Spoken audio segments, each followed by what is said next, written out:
Did you know one of history's most radical philosophers went insane after hugging a horse? Friedrich Nietzsche declared that God is dead, and humans must create their own meaning in life. He believed we should become what he called overmen, people who build their own values instead of following what society tells them.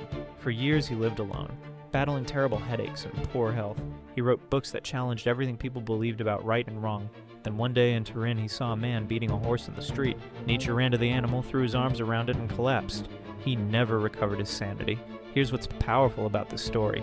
The man who told the world to be strong and create their own rules couldn't stand to see an innocent creature suffer. His final act wasn't one of cold philosophy, it was pure compassion.